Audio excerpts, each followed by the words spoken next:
All right. Hello, everyone. We've got a wonderful webinar here today. Understanding peritoneal understanding peritoneal cancer, treatment options, hope, and hard questions.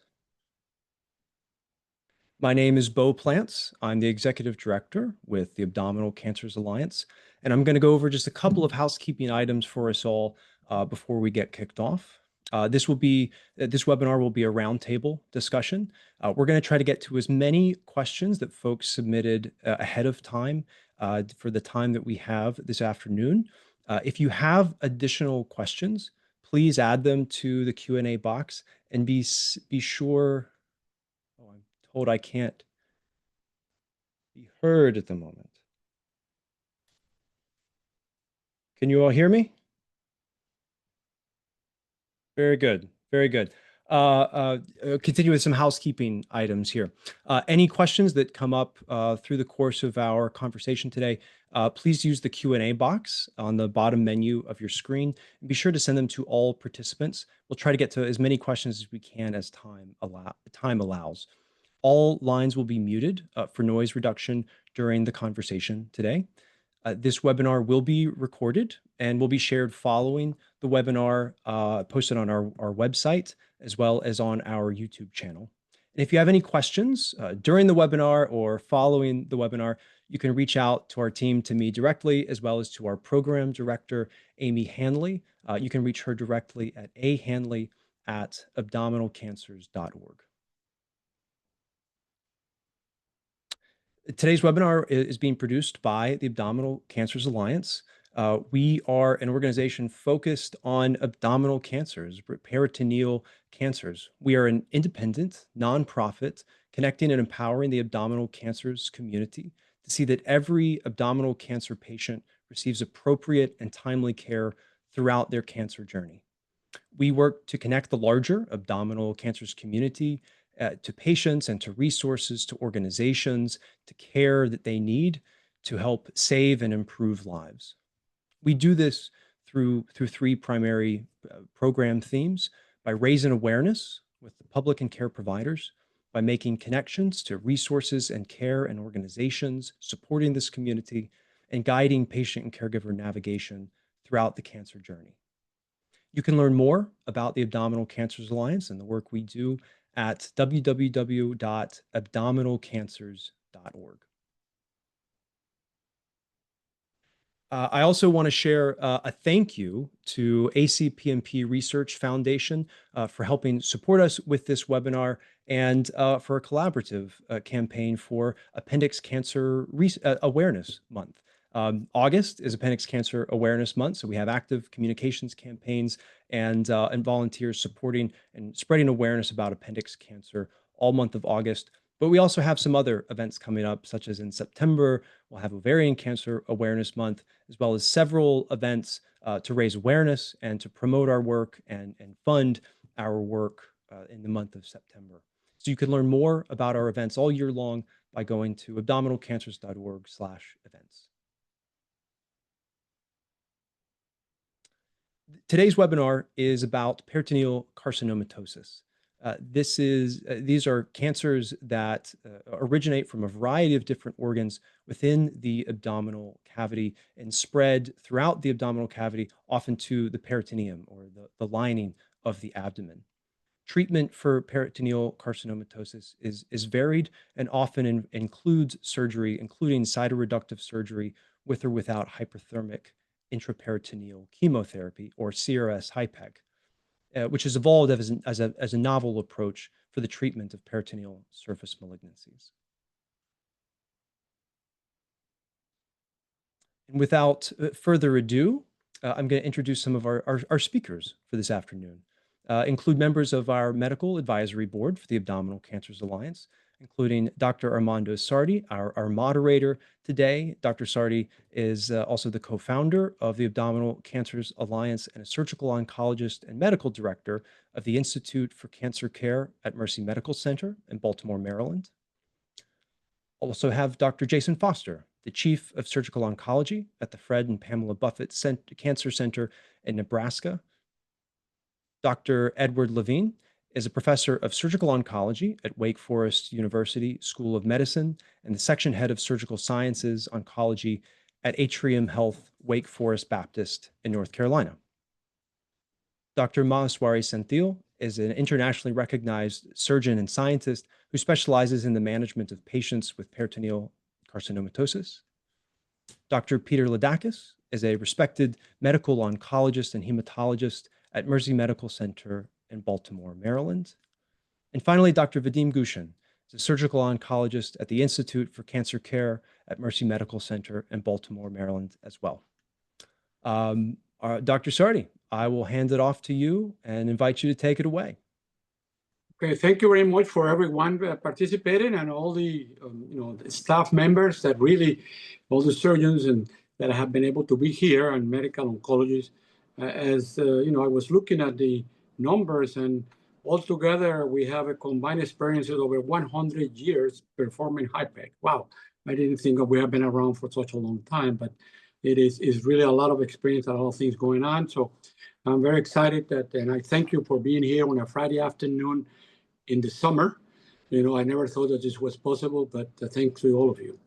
I changed a little bit of the questions because something that happened recently. All of a sudden, we're receiving a huge amount of questions regarding a recent presentation by Dr. Nash saying that HIPEC and EPIC doesn't work and should not be offered to anyone with appendix cancer. I think it's the ICAROS trial, which to my knowledge had not been published. I think it's a phase 2 trial with systemic chemotherapy was not a separate arm. And many patients apparently received chemotherapy before, after, some before and some after, but that is not being disclosed. So I actually would like to direct the first questions to Dr. Ledakis, as a medical oncologist with a lot of experience on peritoneal carcinomatosis. The issue about systemic chemotherapy and appendix cancer, how do you look at that, and what are your recommendations today in that regard? Thank you, Armando. Thank you very much for the invitation. I'm happy to be here and participate in this discussion. Can you hear me well? Very well, yes. First of all, the ICAROS study, as far as I know, it has reported only the subgroup of patients with colorectal cancer and not appendiceal cancer. They're still accruing the appendiceal cancer patients, and it was a comparison between EPIC and HIPEC. I think a more appropriate, perhaps, paradigm with respect to the role of neoadjuvant preoperative chemotherapy in appendiceal cancer and carcinomatosis, peritoneal carcinomatosis, it would be the CAIRO-6 study.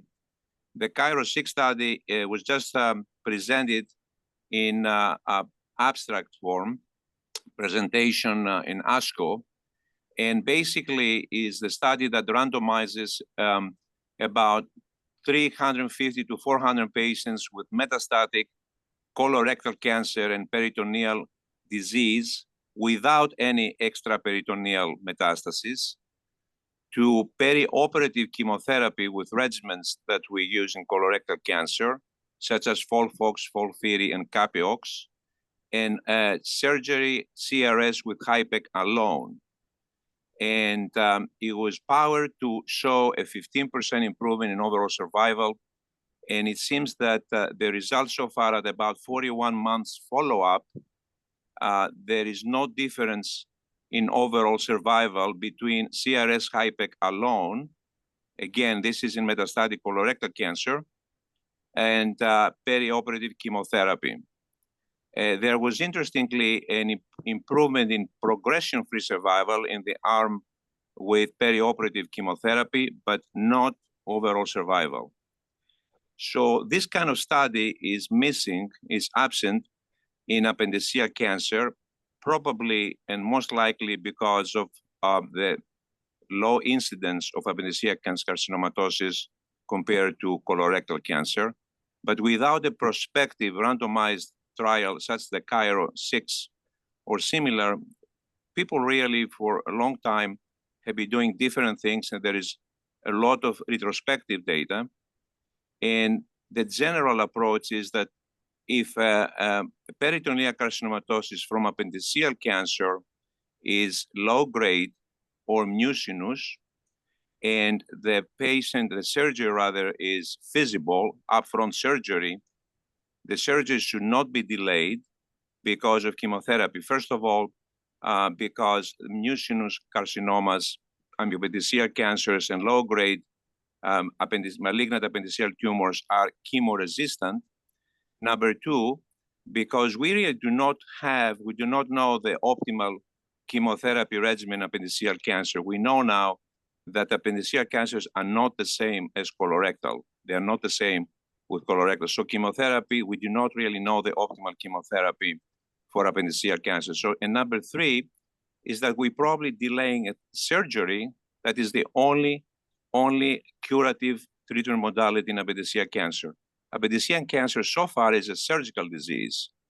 So in mucinous or low-grade appendiceal cancers with carcinomatosis, I would not recommend delaying the surgery for the sake of giving chemotherapy that doesn't really work. For high grade, with a very high PCI and signet ring cell, extensive disease, there may be a potential role for preoperative chemotherapy, but that has not been shown in any significant study, and we do not have randomized trials. Okay, Dr. Levine, I mean, you have been performing HIPEC for close to 30 years. What are your recommendations with appendix cancer, and how you deal based on what has been said that with the ICAROS trial presented, I think, to a group recently, that it should not be considered. What is your view now that I'm sure, like us, have seen a lot of patients who have failed systemic chemotherapy, multiple previous surgeries, come to CRS and HIPEC, and now are living many years later? Well, first of all, thank you for inviting me to this group. It's actually a good group, and I hope the people in the audience recognize we do have a lot of experience and insight with this disease on this panel. Armando, thank you. In regards to your question, I want to expand on what Dr. Ledakis was saying. And if I could read into his statements and expand them a little bit, cancer of the appendix, as rare as it is not a single disease. It's actually low-grade disease and high-grade disease. They behave very differently. The low-grade lesions are remarkably resistant to systemic chemotherapy. It frankly barely touches them. The high-grade lesions, you'll get more traction. Those are going to behave much more like a colon cancer, from which most of the systemic therapy is extrapolated from. And the numbers of patients with these diseases make doing prospective trials very difficult. To date, for appendix cancer per se, there's only been, as far as I know, 2 major prospective randomized trials. There's the one I did, which compared 2 different chemo drugs. And there's the one that was just finished by the people at MSK, which is the Icarus trial. That was reported at the SSO, which was in March of this year. And what it showed is that the 2 groups were essentially superimposable. And I'll go further to say, if you take a look at the outcome and you compare them to the trial that I did, those numbers are always also pretty much superimposable. And I think this underscores what we've learned from the PROGE-7 trial, which is for colon cancer, which is the vast majority of the benefit comes from the surgery. The HIPEC does offer potentially some value. And this treatment has grown up from when it was originally described and really explored and pioneered by Sugar Baker as a combined package of cytoreductive surgery and HIPEC. And there have been various attempts to try to pick it apart to see which one is the benefit. There hasn't been a prospective randomized trial such as we've had for colon cancer, which I think is what Dr. Ledakis was getting at. But based on what we get from the trials which are available and the data that we have, the vast majority of the benefit is clearly from the surgery. I don't think that's deniable. However, if you ask the question, is there any benefit from the HIPEC part? The answer is potentially. I can't prove that to you with class 1 data and prospective randomized trials.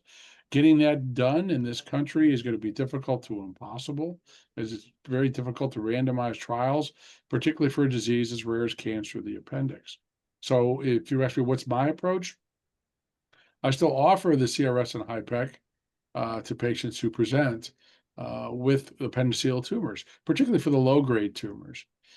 So for me, the best treatment for somebody with a low-grade appendiceal neoplasm, or what they call a Lammin tumor with peritoneal dissemination, or a Hammond tumor, even a low-grade appendiceal cancer with peritoneal dissemination, is going to be taking those patients to the operating room and getting yourself to an experienced center, as you see represented here on the panel, and getting a good cytoreduction, potentially supplemented with intraperitoneal therapies, which may well be of value. And in 2025, that's the best data we have for this disease. Now, we want to have additional adjuvant treatments that we can offer to patients, such as we commonly use for lung cancer, colon cancer, breast cancer, et cetera. Unfortunately, we just don't have a lot of the tools for the low-grade tumors to add a lot yet. I'm hoping they're forthcoming. And I think for the higher grade tumors, there probably is a role for some adjuvant systemic therapy. But that's sort of the state of the art, I think, from a 40,000-foot view or from where I sit. Dr. Senthil, what is your view regarding this issue? And when the patient presents with you with a high-grade tumor, do you determine whether this patient should go to surgery by using laparoscopy, imaging? What is your approach? How will you direct these patients, and how will you tell them based on your experience? Well, once again, thank you so much for having me among this esteemed panel, Dr. Sardi. This is wonderful to be able to discuss the treatment options for this disease. With regards to your question about management specifically for appendix cancer that is high grade, just to clarify, high grade appendiceal adenocarcinoma. Right? So we are talking about not high grade mucinous neoplasms, but high grade appendiceal adenocarcinomas. Now, as Dr. Levine alluded to, although appendix cancers are rare, they are biologically so distinctly diverse, and needing to pick them apart is extremely important for us to achieve best outcomes for the patient. With high-grade appendix adenocarcinoma, on imaging, there is a possibility that you can figure out as to whether the patient has high burden disease. There are imaging findings that could tell you potentially as to what could be the radiological PCI. And the choice of systemic therapy, right? In my practice for high-grade appendix cancer, adenocarcinoma, my preference is to use upfront systemic therapy prior to considering cytoreduction. But that is also largely determined by the burden of disease, which is the PCI. And hence, I liberally use laparoscopy for patient selection in terms of figuring out which treatment option, which pathway they're going to head towards. So, and certainly has been very helpful in terms of patient selection. I would love to hear from the panel and also from your experience as to how often do you consider upfront systemic therapy for high-grade appendiceal adenocarcinoma, particularly goblet? Dr. Gushchin, would you like to answer that question? Well, I do my best. I don't think that I can give you an answer that satisfy all circumstances of patients with high-grade tumors. To summarize it, however, I would say that if I think that the possibility of complete cytoreduction is high, I would advise the patients to go ahead with surgery. Sometimes patients come to us after incomplete surgery, like it's a surprise finding on right hemicolectomy, for example, and you have to wait for a couple of months to delay definitive treatment, and then you kind of forced either to do nothing or do perioperative chemotherapy. And sometimes we are forced to do that, whether we think it's possible or impossible to do complete cytoreduction. However, I do my very best to make a judgment whether I can remove all the tumor. And it's important for us surgeons to track our judgment retrospectively to see how well we do with that. And recommendations of not having incomplete cytoreduction rate higher than 10% or whatever percent you choose is a good one. I think you have to track your record in making these predictions as you go. So if you do surgery with complete site reduction, more than 9 out of 10 cases, for example, I think then you can justify being proactive and do surgery first approach. If you think that you cannot, you need to work towards this number, I think chemotherapy, you can try to select out patients with chemotherapy, knowing well that some patients will never get to surgery because they would progress on chemotherapy or get debilitated on chemotherapy. So that is more my more complex answer to this question. So I'll do my very best to operate first. I track my judgment, how accurately I can determine whether complete site reduction could be achieved. And I never, blame is a bad word, but never criticize any other surgeons or centers who have a different approach if that approach works best for their patients. Dr. Foster, what are your approach in Nebraska? Well, again, thank you for letting me be part of this panel. And like you said, we've got 100+ years of knowledge here. And to share with you how we do it here in the Midwest, I'll kind of just jump back to the low-grade cancers. I just like to put out there, that's the one space where we have really strong retrospective data about how HIPEC benefits this disease. I think there was a great study that came out of the Netherlands that looked at centers that included MSK that weren't using HIPEC and demonstrated that when they took that approach at MSK, those patients who survived to 5 years required 2 to 3 surgeries to achieve that goal. But the centers that were reporting on HIPEC achieved that with a single surgery.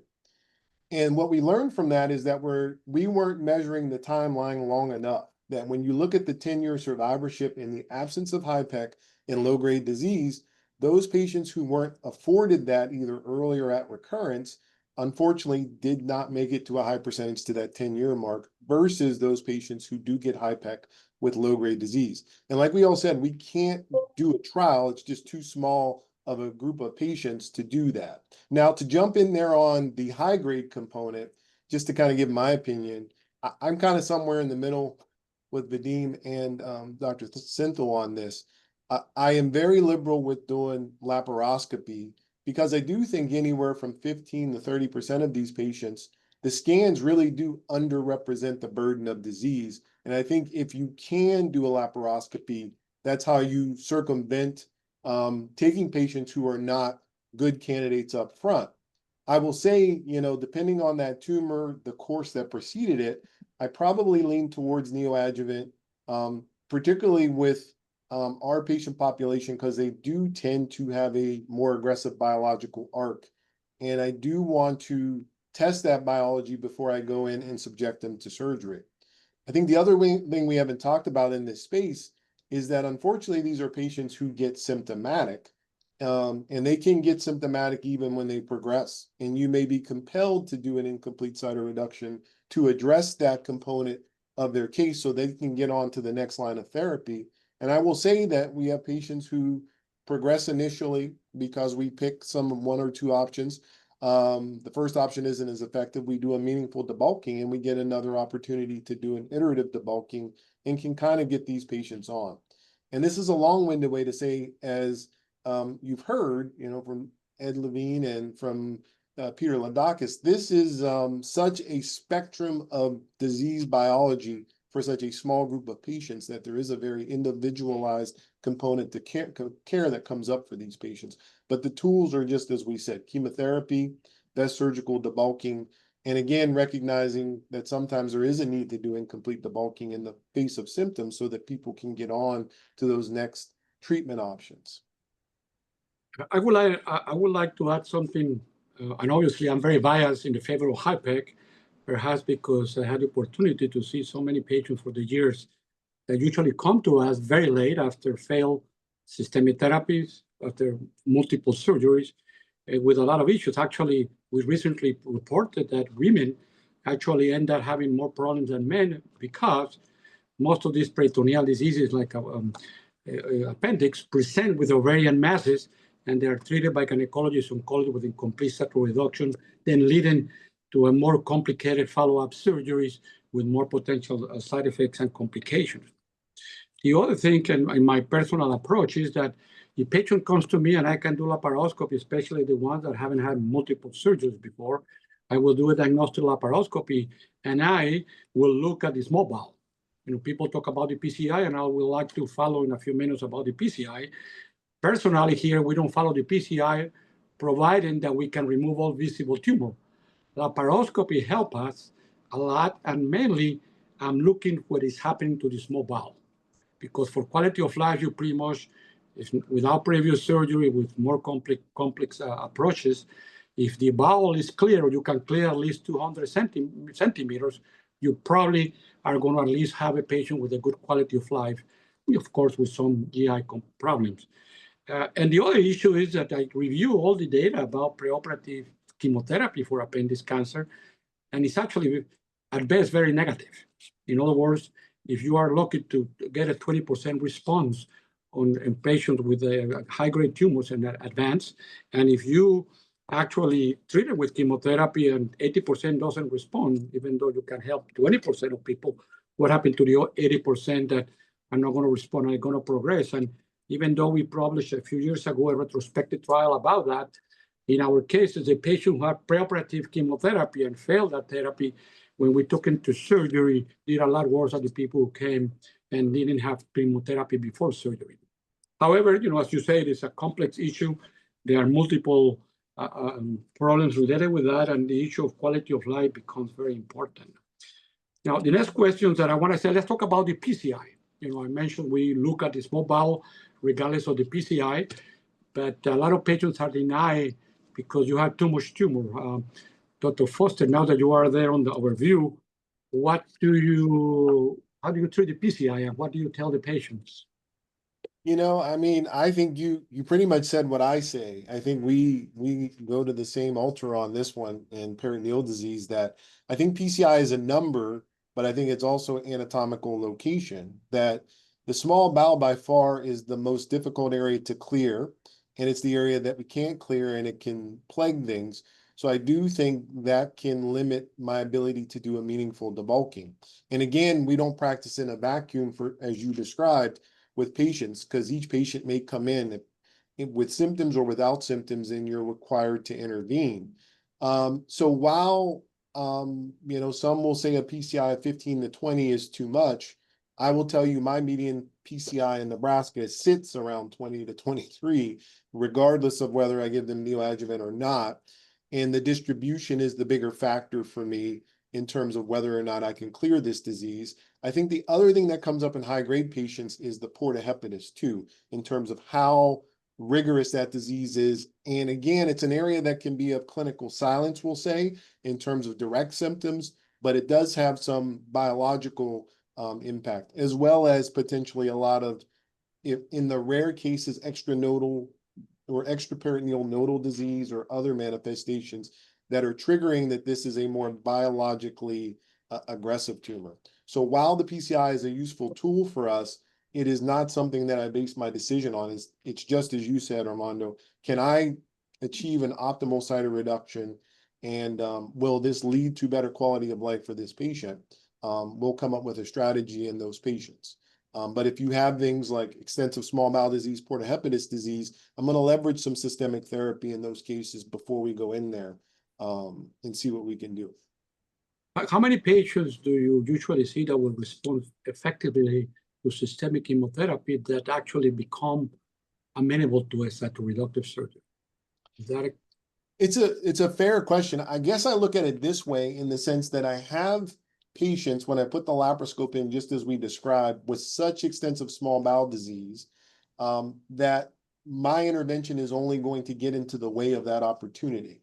And then of those patients, my experience has been, I think it's 50 to 60% personally, where I do see some meaningful response. I will also say that quite candidly, these are patients who go back more than once. So we'll give some therapy, we'll get ahead. I will leave them with some miliary disease. And my desire will be to go back, give them more adjuvant and see if we got to the finish line.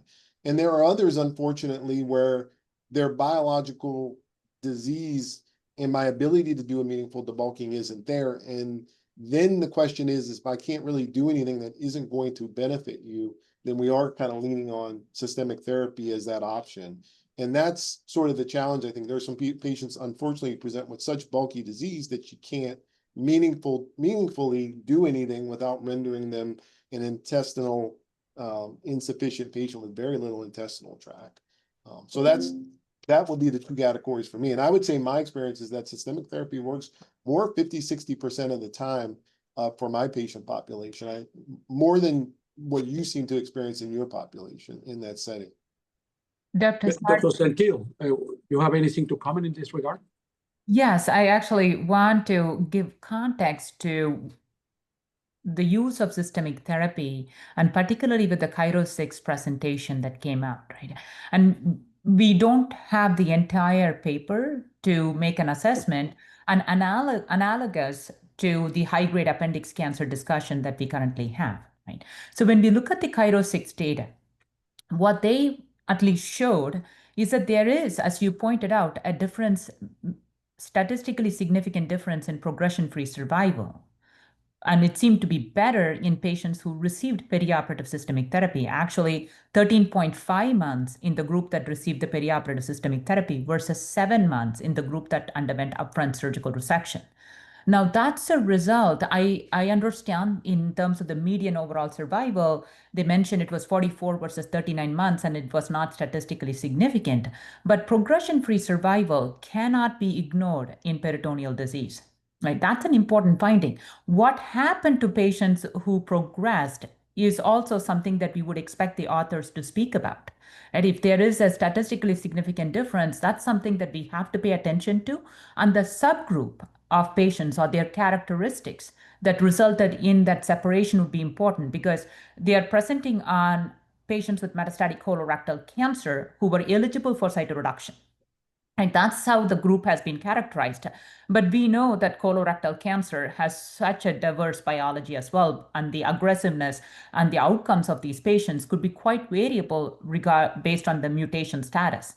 So I think we cannot make assumptions at this point as to whether systemic therapy is beneficial or detrimental to patients with colorectal peritoneal metastasis. We do have to dissect the data of Chiro-6 to understand.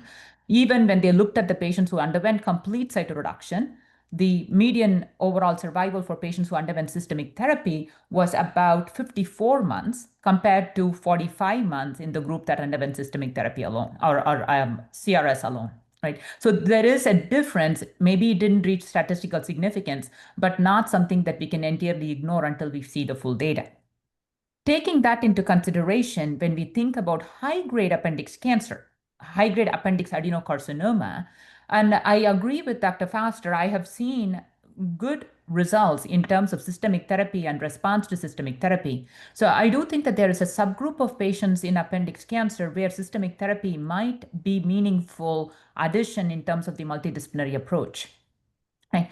But since all of us have anecdotal experiences, it's hard to understand what individual variations are going to be. This is a clinical trial that is being proposed by Samir Patel through SWOG, where they are trying to randomize patients with appendix adenocarcinoma, including high grade, that are potentially candidates for complete cytoreduction to upfront surgery versus perioperative systemic therapy and then cytoreduction, similar to the Chiro-6 kind of randomization, but specifically for appendix cancer. So this is a concept that is in discussion. I'm not quite sure whether it will become a randomized trial, but there is an interest in understanding the use of systemic therapy in high-grade appendix cancer and doing it through clinical trials rather than individual variations in experiences. Dr. Levine, anything to add? Frankly, you could have a whole symposium on this one topic. Okay, so there's actually a lot to say. I'll tell you from my approach. I mean, this is sort of a ranging discussion now, looking from PCI to preoperative chemotherapy or not. Again, PCI, in my view, it's a tool. It isn't an absolute decider one way or another. It gives you an idea of what the burden is. You have to look beyond that. Dr. Foster pointed that out. Dr. Sardi pointed out, it's not just what the PCI is, which is the total volume of disease in the peritoneum. It's where is it located.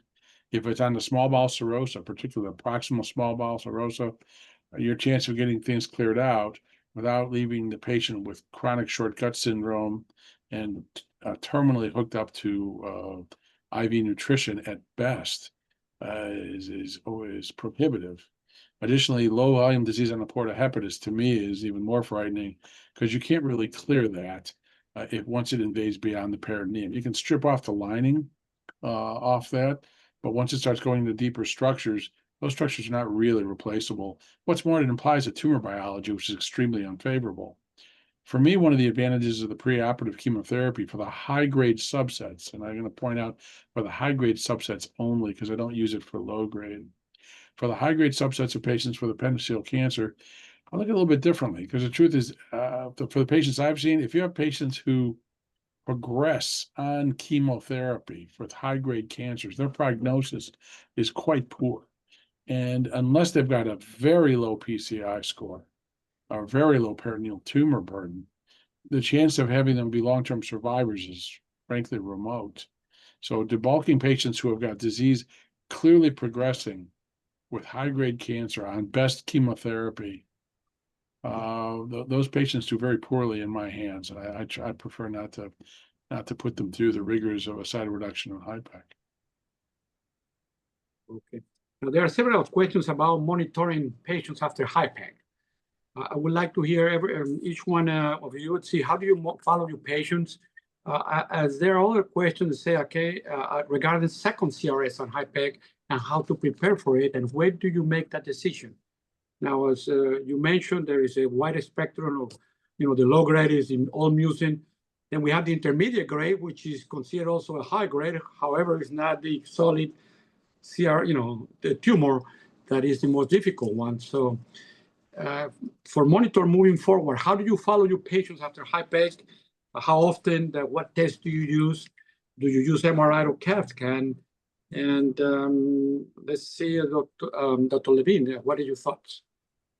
Well, we've got very well established follow-up programs. And again, it depends on if they're low grade or high grade. It also depends if they have established medical oncologists who are also following them. So I'll take the low grade first. Frankly, medical oncologists aren't all that interested, at least around here, in following those patients.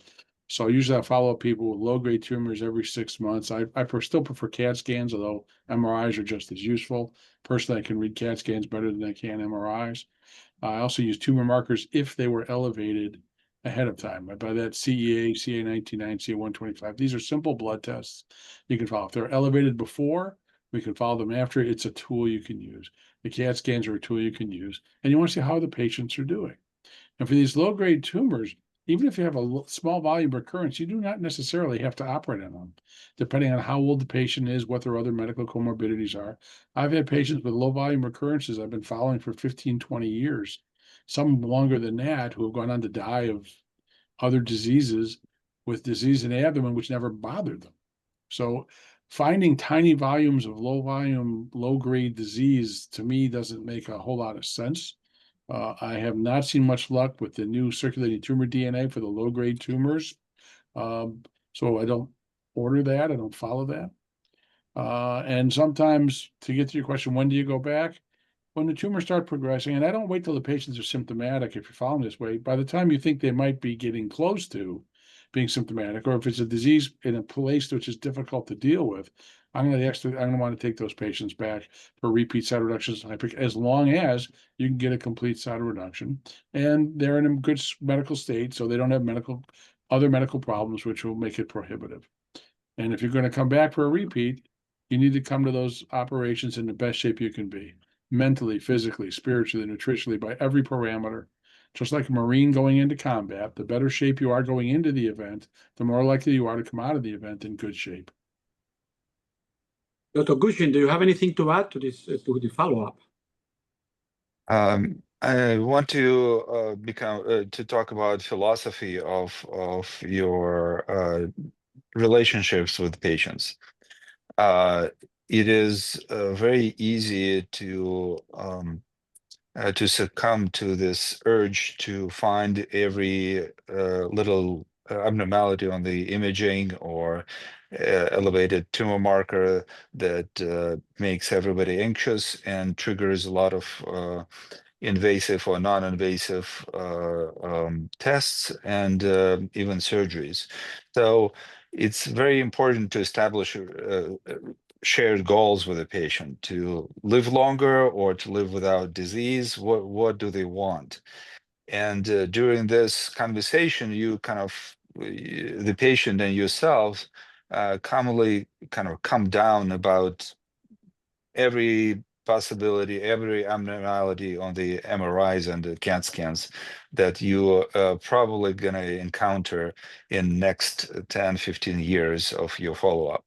So that is very important goal to establish, not to treat the abnormality on the CAT scan, the findings, but to have a goal, shared goal towards which you jointly kind of work. It's not easy. We all know that patients switch teams, switch doctors. They if they don't like your approach, they find somebody who likes their approach. But nonetheless, it is important. I would give a shout out to Dr. Senthil's recent work on bringing power of AI into imaging. Sorry, I'm speaking on your behalf, but I was really impressed at this approach. If you're really interested in finding teeny tiny abnormalities and differences between scans, I think it's a very innovative way to look at the MRIs, which most surgeons are not particularly comfortable with, and even CAT scans, which we're quite expert in. So that's my 2 cents into the follow-up. So establish a general philosophy, and actually it ties into your previous question. I think it is important to be part of the decision-making team for the surgeon early on, because a lot of times it's medical oncologists or some other professionals are in charge of the patient's care, and we as peritoneal surface malignancy surgeons jump on the decision-making wagon only pretty late in the disease development. In our study, we saw that 1/3 of our patients who we end up operating saw us as a kind of last-ditch option, and surgeons were never involved in at the decision-making at the early stages of the disease. So I think it's important to have an overarching philosophy from the time of the diagnosis and during the follow-up as well. Dr. Senthil, do you want to expand a little bit about what you're doing with the artificial intelligence? How can other centers can cooperate with what we're doing? I imagine you needed a lot of data. And how do you use MRI versus CAT scan? As Dr. Gushchin said, we're pretty good with CAT scan, but we are not that good with MRIs, especially on peritoneal disease. Even for radiologists that do not have experience with that. Now, 2 great questions. I will start off by addressing the artificial intelligence modeling in managing peritoneal disease. So there are 2 models that we are currently developing, and it's close to clinical deployment, probably just a few months away. The first one is not pertaining to appendix cancer, but it pertains to gastric cancer, where we are looking at the CT scan at the time of diagnosis of gastric cancer and using that CT scan to be able to predict the presence or the risk of peritoneal carcinomatosis within the first year of diagnosis. And again, as we know, gastric cancer, peritoneal carcinomatosis is extremely challenging to treat, and identifying the disease at the earliest possible stages, including the possibility of identifying cytology positive disease, is extremely important. And needless to say, many patients don't get staging laparoscopy prior to initiation of systemic therapy. So you may also be understaging. So that's a model that we have developed and now internationally validated this model to be able to use AI to predict the risk of peritoneal carcinomatosis. The second model, which is more of assessing treatment response in peritoneal carcinomatosis. Now, we have been debating about the use of systemic therapy in peritoneal carcinomatosis. However, if we are looking at the actual tumor change in terms of what has happened from the pre-systemic therapy to post-systemic therapy, having a volumetric assessment is currently not feasible with any imaging, whether it is CT scan or MRI, you can't do that. But however, if you can use AI to give a three-dimensional volume, essentially it will give you a centimeter cube of tumor present between the scans, and you can assess what the objective tumor response is, whether it is progression or response. And this is mainly to think about clinical trial participation of these patients being able to objectively quantify tumors, but also gives you an additional way, in addition to just visual interpretation of what this looks like, what the actual difference is. So that's another AI model that we have developed primarily based on CT scans. The second question about CT versus MRI, my preference, as my colleagues are, I prefer a CT over an MRI, particularly in appendix cancers, where you can clearly see a mucinous nodule very easily on CT scan. So my preference is to go for CT, but we can use MRI too. It all depends upon, some patients prefer CT over an MRI. They are also claustrophobic and don't want to have an MRI done. And hence my preferred scan is a CT scan, but I would also use an MRI in the appropriate indications. Dr. Ledakis, one question about ctDNA for appendix cancer. Should we use it? What do we do with it? Where do we stand today? And to follow with that, is immunotherapy a choice for appendix cancer on today's awareness or knowledge? So I feel there is a potential role for ctDNA in appendiceal cancer high grade. There is the retrospective data from MD Anderson, when patients who had a rising ctDNA level, they actually had a shorter time to relapse. But that needs to be validated. Of course, I think there is certainly a potential there. We don't have the data. I do not think that we should be utilizing it routinely. Patients often ask me, and I explain the limitations, because the problem is that if you don't see any macroscopic disease on imaging, it's the same issues we have with other malignancies. And this data has not been validated in appendiceal cancer. Would you treat? That's a similar question to, would you treat if the tumor markers are rising and you don't really see any measurable disease on imaging, particularly if the patients are having a good quality of life? I would not. So I don't feel that the data is mature to utilize ctDNA. One thing I wanted to say is that as a medical oncologist, I always feel we are in desperate need of better and more suitable agents for appendiceal cancer. It's a very heterogeneous malignancy, and we do treat it with regimens identical to the ones for colorectal cancer, which is probably okay for the subgroup of appendiceal tumors that they are high grade, intestinal type, non-mucinous, because they have very similar profile to colorectal cancer. But there has been data that in other subtypes, perhaps taxanes can be effective. There's a question about adding biologics, and of course, the work has been done at Dr. Levine Center with the organoid platform, And actually, they have developed, they have some data there, I believe, on the role of immunotherapy. I would not utilize immunotherapy routinely unless the tumors are deficient MMR, MSI high. Then I would treat them similarly with colorectal, because actually we do have indications according to the SCCN guidelines for potential benefit regardless of histology.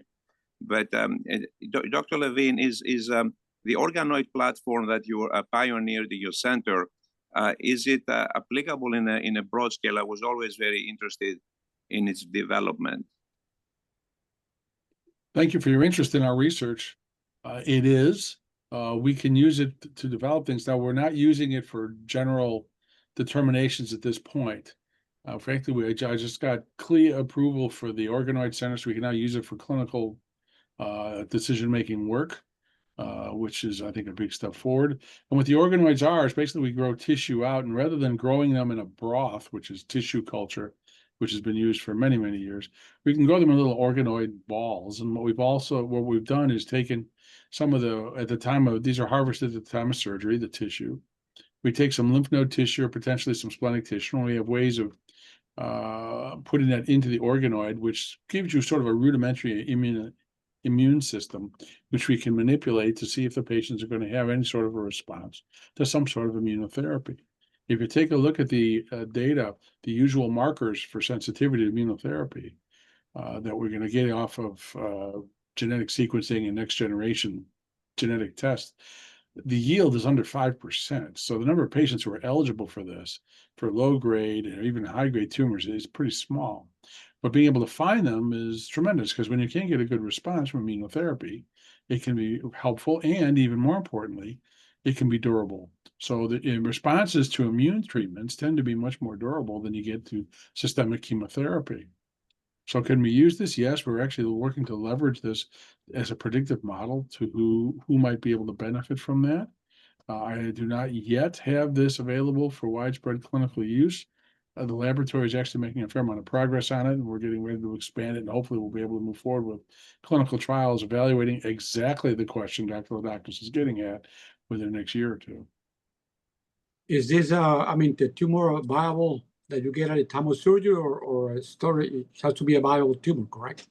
Yeah, this has to be living tumor. Okay. You can't send tissue that was collected and put in formalin. This has got to be living tumor. So it's got to be freshly harvested. Now, it doesn't have to be done at the center. You can collect it and you put it in transport media, which will keep these things alive for time of transport, and we can recapitulate the organoids when they arrive.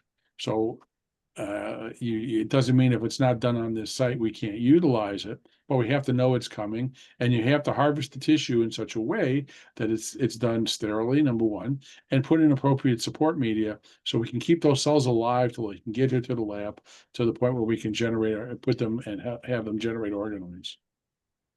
Okay.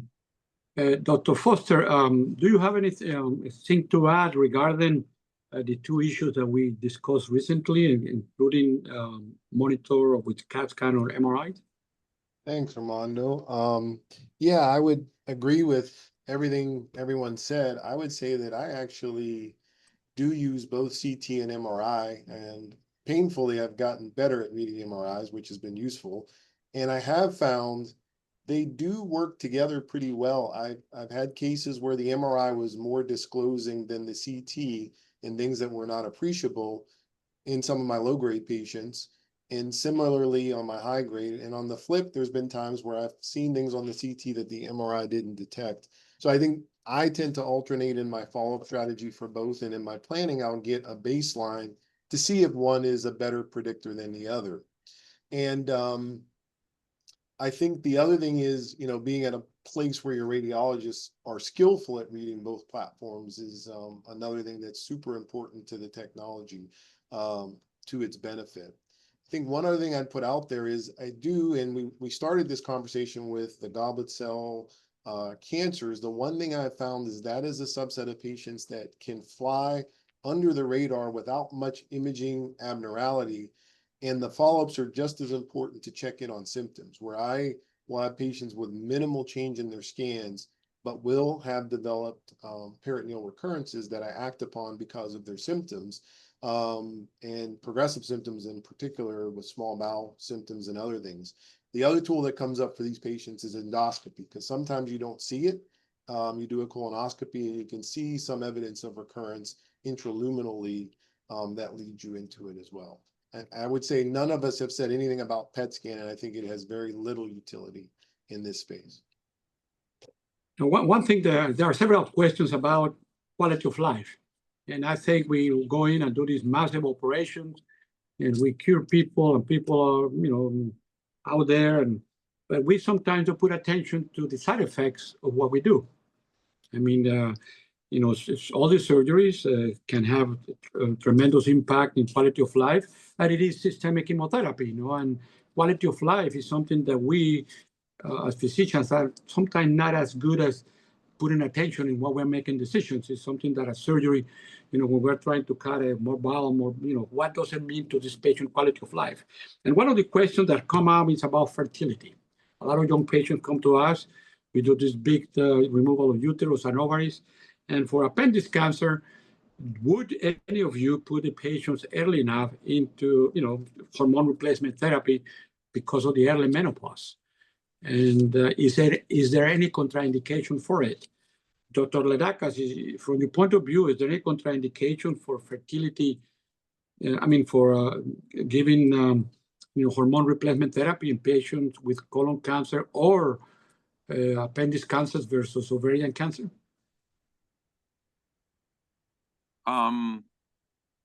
If the patients are symptomatic and they're young, I think something to consider. Hormone replacement therapy has evolved and improved over the past several years.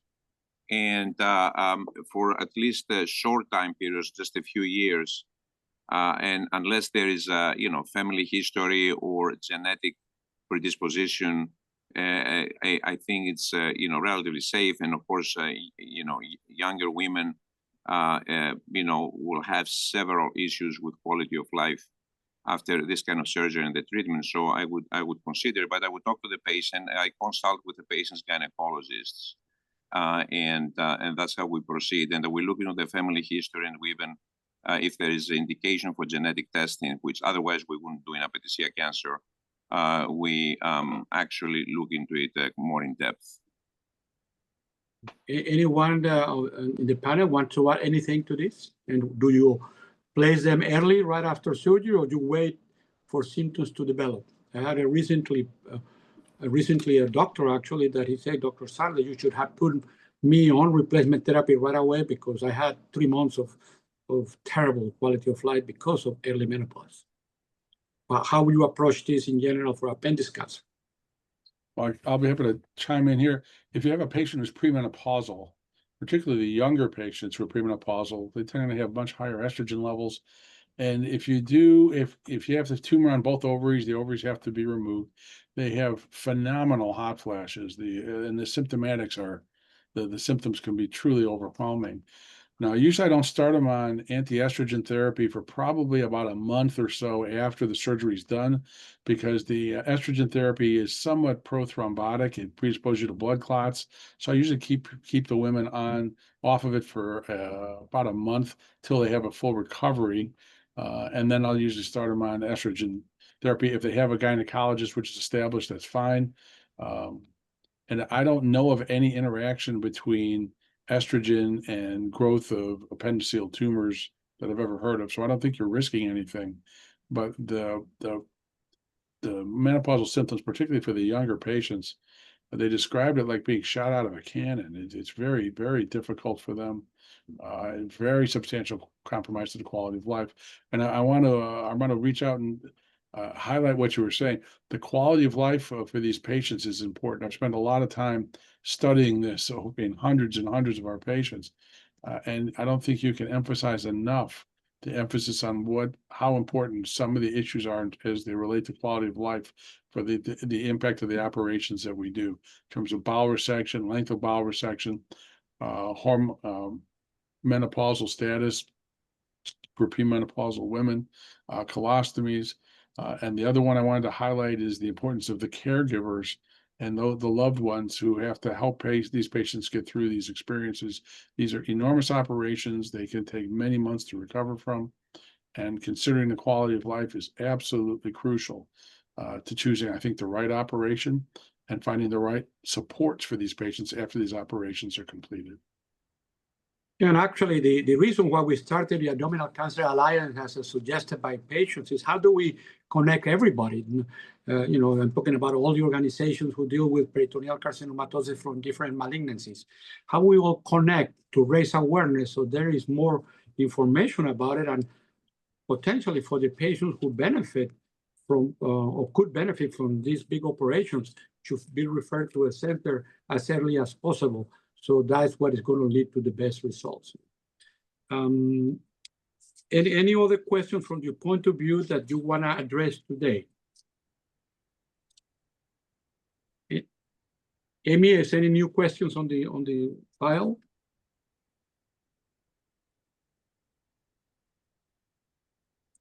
Hi, Armando. I'm here. Sorry. We do have a couple of questions in the chat.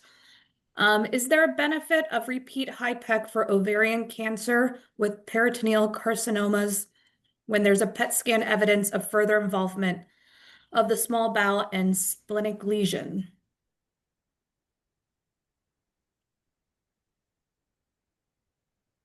Okay, we are going to answer Dr. Gushchin. Would you like to answer that? It's a tough one. There might be benefit. As always, the story, the history is very important. How quickly the recurrence occurred, whether it's a platinum-resistant disease, and whether the patient is symptomatic or not, and how likely that we're going to achieve complete set reduction in such patients. We haven't studied well this patient population, but occasionally we do perform second set reduction in ovarian cancer patients. I don't think that there is a single recommendation for all recurrent ovarian cancers could be given. So small bowel recurrence is tough. If it's a long segments of small bowel, the probability of complete site reduction is low. If it's a symptomatic recurrence, the patients could get a lot of benefit from relief of symptoms of bowel obstruction, for example. So all this consideration should be taken into account. Now, there is several studies showing that secondary cytoreduction, not talking about HIPEC per se, is beneficial in patients with ovarian cancer. Is something that any of the other centers do it routinely, and what are your predetermination to that? I know that this question is very specific. We will have to review the CAT scans and see what's going on, but secondary cytoreduction, even without HIPEC, in ovarian cancer have been demonstrated in trials that is beneficial.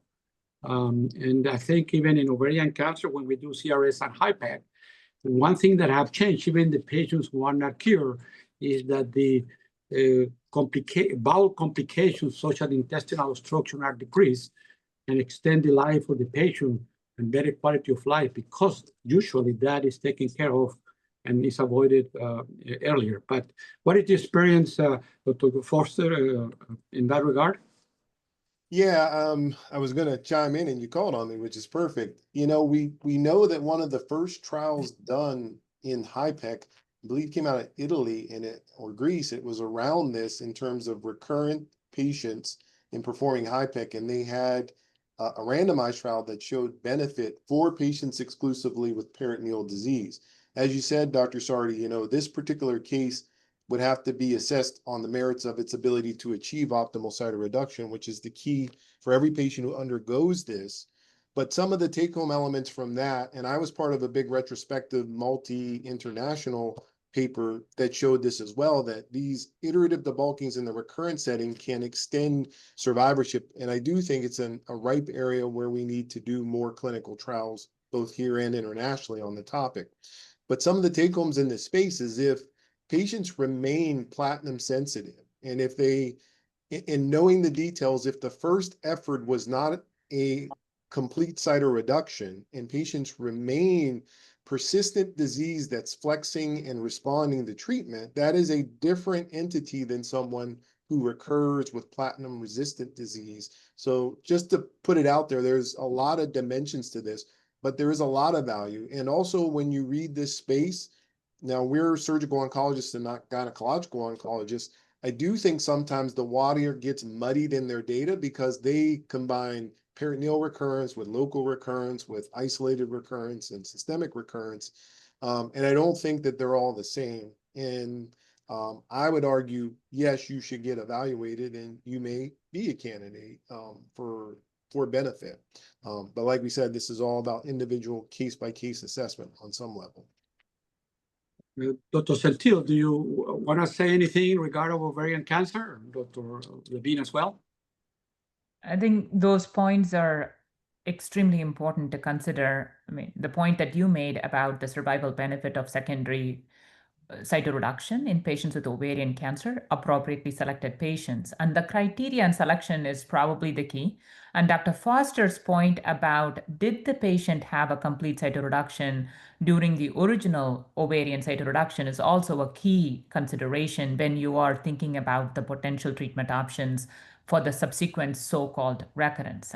And I think those are very valuable considerations. In addition to thinking about have we optimized the systemic options, what are the, now we have the PARP inhibitors and other treatment options that can be used for these patients. It all comes down to multimodal approach, proper patient selection, and utilizing surgery for survival benefit. Dr. Levine? All valid points. For ovarian cancer, it's a little bit different than the appendiceal tumors because there are an increased number of systemic options. And I think it's important to know where you are in terms of what other systemic chemotherapy, immunotherapy, now even hormonal therapy options have been utilized. What's more, ovarian cancer is also not a monolithic disease. Some of these are high grade, some of these are low grade, some of these are what they call borderline or barely malignant tumors at all, and they each respond very differently. So you need to know where you're at, and coming up with a blanket statement of can you, should you do this? I think, and what you're hearing from the panel, and I would certainly agree, we need to know more about what's going on in this patient's particular case to be able to give you, I think, good advice. Suffice it to say that there are some patients like you in the right circumstance where a repeat cytoreduction would be of value. There have been prospective trials which have looked at secondary cytoreduction with HIPEC, which actually have shown significant survival advantages, but those are highly selected patients. It's not every patient. So I think we need to know more. You need to be in touch with your gynecologic oncologist, or your medical oncologist, whoever's been treating by, and you need to know that there are some surgeons who do cytoreduction, particularly for ovarian cancer, who will not even look or address the spleen. They usually stop at the mid-abdomen when they get to the transverse colon. And if you go above that, it's not unusual to find disease which was not really addressed initially. And that's not so much recurrent disease as persistent unresected disease. And I'm sort of reading into Dr. Foster's insight, which I think is right on the money. Correct. Any other questions, Amy? We have a couple, but I realize we're over time. So perhaps we can work to get some of these answers sent out to the group. I think if someone wants to stay, we can answer those questions now that the patients are here. Okay, I have one. Hi, what do you recommend for HAMN? PCI 0 TP4A clear edges. What is TPA clear edges? I mean the margins? I'm assuming yes. I think Dr. Gushchin, we want to address that probably in order to try to, I don't understand the question 100%, but why don't you address, how to deal with patients with an appendiceal tumor when it's perforated, where the margin is positive, with a low grade, whether it's a high grade, how do those patients should be managed and directed to whether they should get HIPEC or not?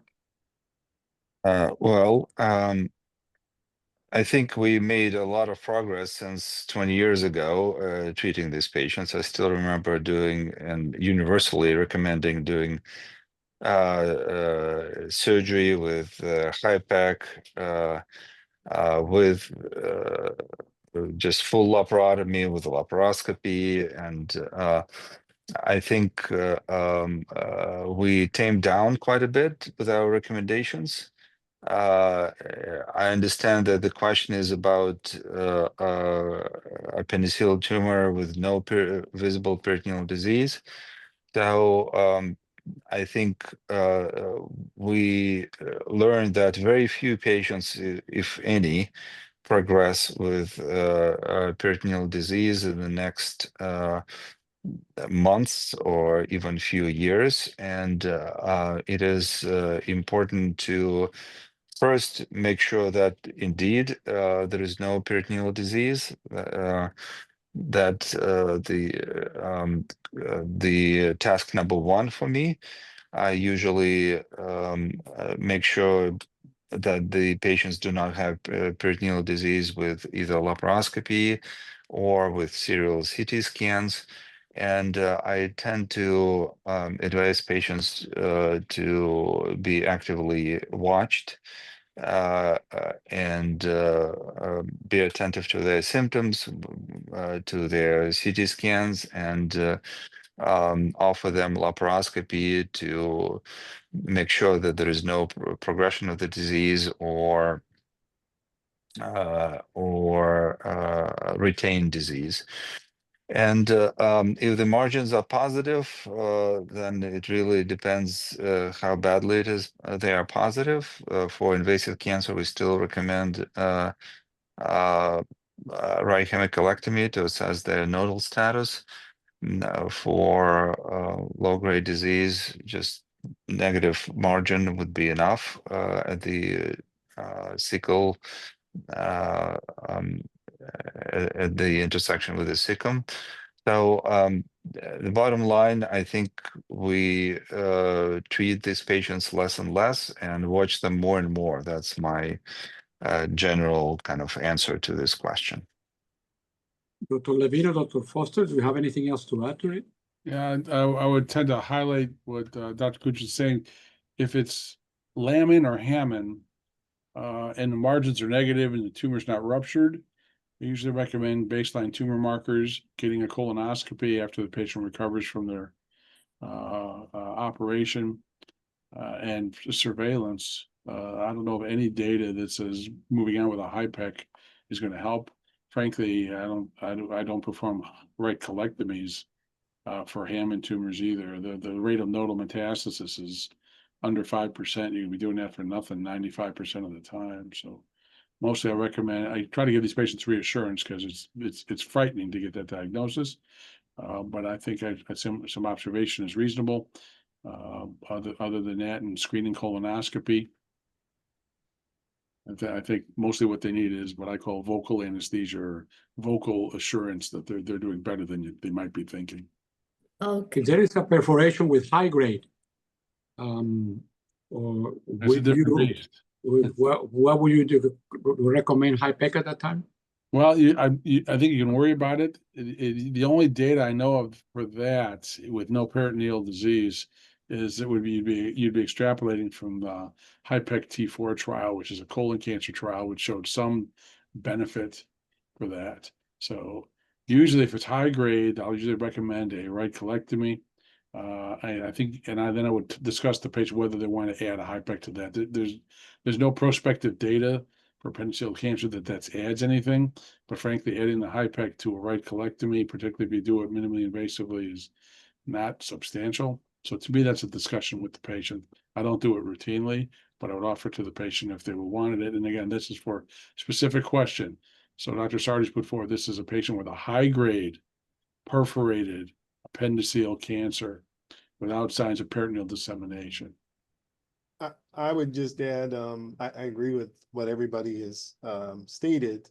I do think we have some data in this space, and again, it comes from the Netherlands, because they track all of their patients. We do have data in the low grade space where they saw that about 15 to 18%, almost 20% of their patients with low grade tumors went on and developed peritoneal disease. So that's a number. It may be overestimated, but I'd put it somewhere between 10 to 20%.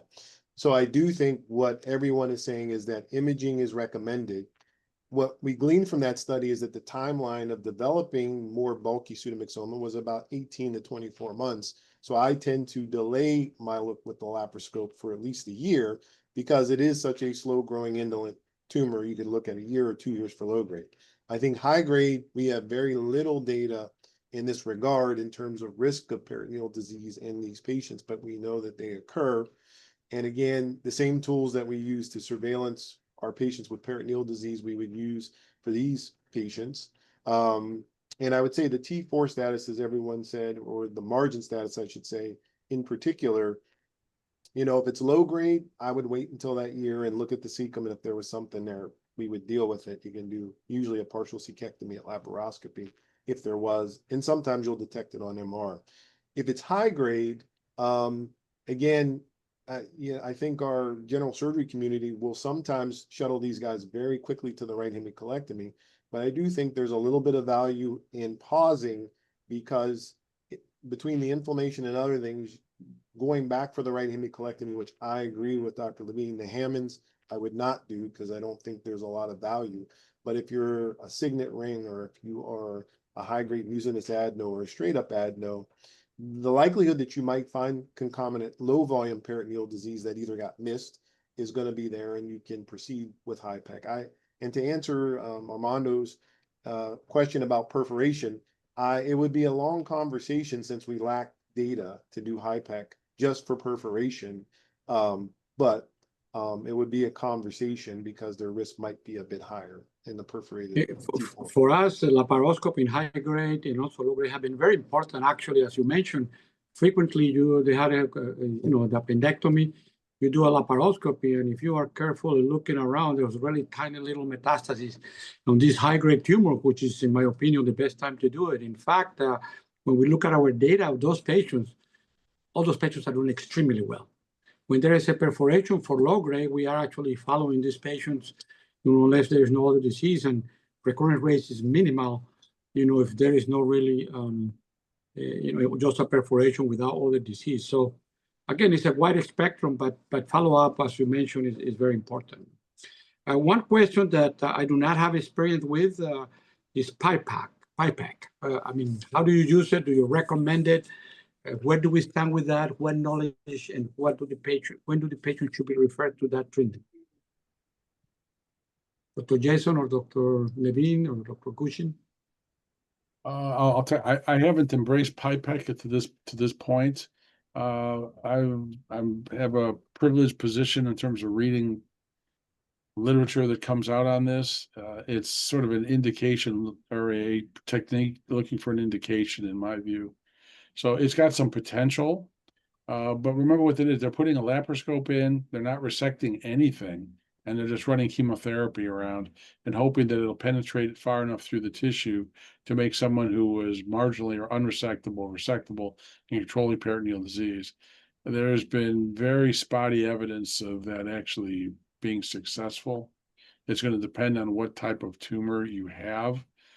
This is not a cure-all by any stretch of the imagination. It's relatively safe.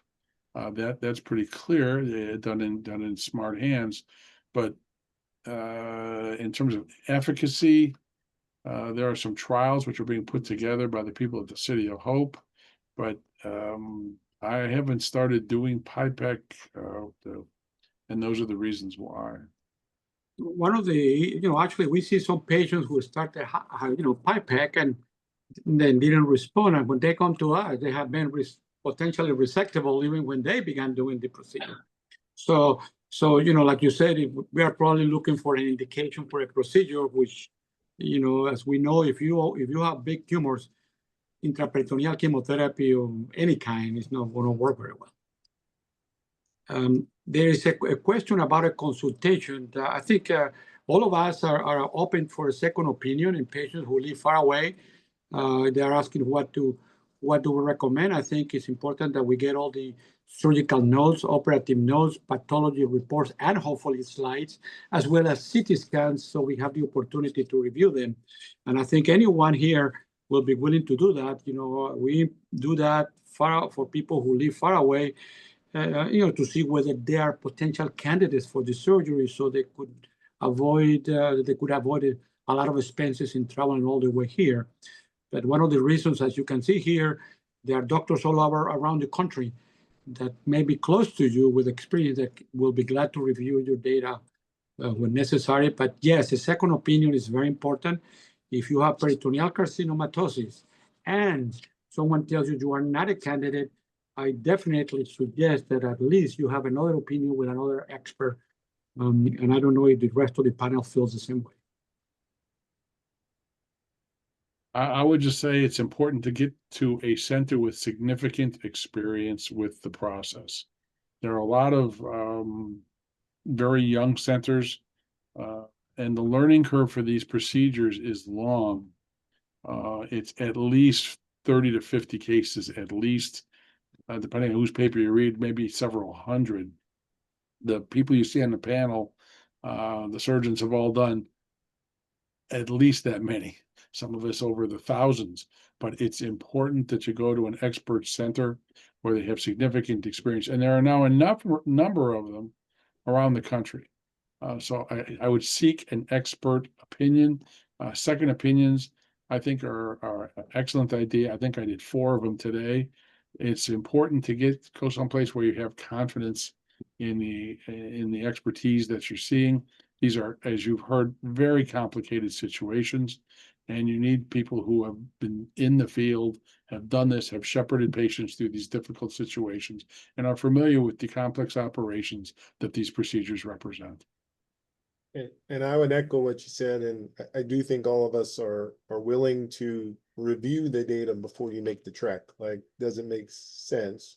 And I think we all will offer that when you send all the information to see if you're a candidate or not, and then it will require an upfront visit, but for sure, and get multiple opinions. I think Ed and I have shared many consults.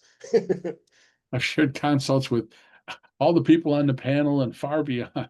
But most of us who have been doing this for a while, we have these are actually regional to national practices at this point, and we are all eager to give second opinions.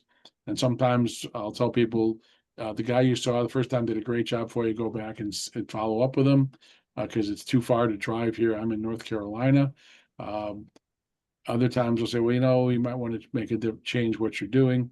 So I think it's usually the value, and frankly, the peace of mind that comes with this, as long as you get additional opinions, no matter who does your operation, as long as you have confidence you're making the best decision for you with the best information you have at hand, getting the best expertise to help you with that information, it'll be the right decision and you'll go to the right place. I always add to that, make sure that the doctor that you go to, you like the doctor, and you get, you understand what they are talking about. And that because, the relationship with your doctor is extremely important. And Amy, any other last questions? Here's one. How come HIPEC can't be recreated in the lab to tell if it's effective or not? Can live tumor tissues be exposed to HIPEC drugs in a lab setting? Yeah, we are. We've been doing it for years. So we've got organized models of HIPEC. Dr. Senthil has actually got some terrific laboratory models of HIPEC. We can reproduce these in animals. There are mouse models of HIPEC which are commonly utilized. So you can. It's tricky, but it absolutely can be done, and it's been done at a number of centers for many years. Yeah, we're working with the Uniform Science University for almost 25 years, actually looking into bacteria as one of the potential causes for mucinous tumors, and still research are going. But yes, we have tumor models in the mice, and a lot of studies are being done. And really, most of the centers who do HIPEC have all these histologies, and patients when they come in, they, as you know, they sign a permission for us to use the tumor for a variety of studies and share in the future. So we have a tumor bank that goes back over 35 years on appendix cancer. Even most of the centers will discard, pathology after 10 years, which is the requirement. I think it's still the same. For appendix cancers and peritoneal carcinomatosis, we maintain those forever because so much development, as some new programs and new therapies are being developed, that I think we need to make sure that we are able to cooperate with other groups that are doing, and they need some help. Armando, is there any progress with using enzyme therapy to dissolve mucin with appendice cancer reoccurrence? Go ahead, Dr. Levine. I've been involved in this. Yeah, involved in this for years. The Bromac or bromelain studies have been ongoing. This was actually pioneered by David Morris in Australia, and it's a combination of Bromac, bromelain, which is an enzyme which comes from pineapple stems of all things, and they combine that with some N-acetylcysteine, which is a mucolytic agent. We've actually been looking at that in the lab in terms of whether it kills cells or just lyses mucin. It's got a very modest anti-tumor effect, but a terrific mucin effect. I've actually treated some patients with it. It's not currently available in the United States. It's not FDA approved. And I can tell you that the Australian FDA and the American FDA get along like oil and vinegar. It's been absolute torture to try to get this approved. And these are from end-stage patients. The enzymatic lysis, it's a potentially palliative measure. This will not cure anybody. But if you have a large pool of mucin that's putting pressure on something and causing symptoms, you can potentially inject this to this, liquefy it, so you can draw it out through a needle or a catheter. That's the hope. There is some work. I've seen some success with it in my own hands, but this is not yet available. It's available in Australia. There was a very small study which was just completed in Spain. So if you ask the question, is there progress? Yes. I've been on the list to be the North American site for that trial for 4 years. I'm still waiting for it to open. I am eager for it to do so, but my patience, I'm afraid, is beginning to wear thin. Yeah, actually, we were theoretically part of that trial, but it never opened up. There was initially, I think, some contamination of the solution and whatever. But really, we are on hold for over 4 years, I think. Yes, and so, but yet it works. I have seen some of the results. Some of the patients, there are some potential for fistula development that I have to treat here, but it works. But it's only for palliation, as Dr. Levine says. Any other questions? What can a patient do or not do to help prevent reoccurrence or progression? Dr. Jason Foster? Dr. Foster had to leave. He had another meeting. Yeah. Dr. Gushchin? Well, the short answer is nothing the patient could do with the lifestyle or any other with the diet, for example. However, it's important to have a clear goal, what you want to achieve with after the surgery. You want to be healthy, you want to be active, you want to do what makes your life full. So that should be that would be my focus if I were in your shoes. That would be my focus of life after the HIPEC surgery or cytoreductive surgery. You might think that diets and lifestyle have direct effect on tumors, and probably they don't, but they have a significant indirect effect. So if you stay healthy, you don't lose weight, you are active, these patients tend to live happier lives after the surgery. And if recurrence happens and they need additional treatments, they are much more resilient to further treatments. So that's what I usually tell patients. Okay, I think we're getting almost to the final and time-wise. Amy, any other important question? No, I think you can wrap at this point. I would like to end up by not only thanking all of you, but also allow each of you to have a final say. Dr. Ledakis, are you still there? Yes, of course. It was. Thanks again for inviting me in the very, very important and the very informative panel. And I'm not the person in the panel who can cure appendiceal cancer. I wish I could. We're just trying to help to assist in the surgeon's job, because I really believe that appendiceal cancer is a surgical disease. And again, hopefully we'll be able to develop clinical trials and come up with different drugs and different combinations of drugs, including immunotherapy, biologics, and to be able to improve the systemic therapy for this cancer. And I also always encourage patients to consider clinical trials wherever they can find them, and we screen them together, because that's the only way to improve the management of this cancer from our point of view. Dr. Levine? I think one of the things I leave the group with is a lot of my patients, when they first come to see me, they're afraid they've never heard of anybody who's ever had this tumor before. I think if I could leave you with a thought, you're not alone. There are those of us on the panel, we've been treating patients with this disease for a long time. We have significant experience, which we want to help to bring to bear. If you have this diagnosis, it's a rare diagnosis, get yourself to a place where you actually have significant experience and experienced teams. We are here to help you. The support systems that are out there, like the Abdominal Cancer Alliance, is exactly the sort of system you want, so you can garner some reliable support and get, I think, helpful and meaningful information. Dr. Gushchin?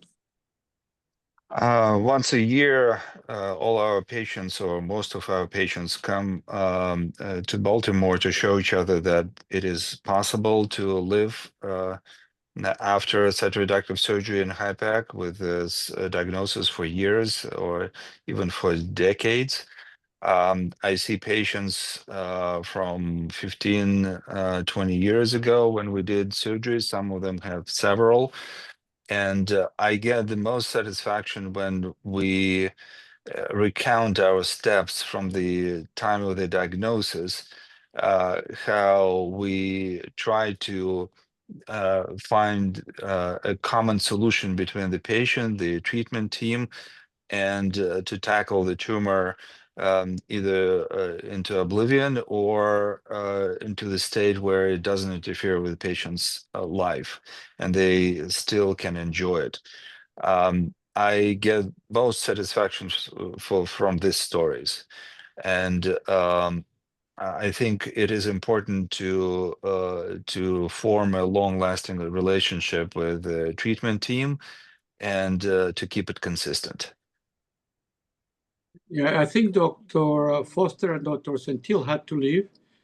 From my point of view, I really want to thank every one of you for being here today. This has been great. The reason why we do the Abdominal Cancer Alliance and we do all these programs is because I believe that people are dying that should not be dying. There is a lot of misinformation and misdirections. Patients don't know what to go, but I can tell you that we have so many patients living beyond 15 years, doing extremely well after they were told that there was no hope. Children coming to us and hugging and say, thank you for saving my father or my mother. I would not have been born. That alone moves our hearts. And I think we as an organization and all the groups here, we are committed to help change that.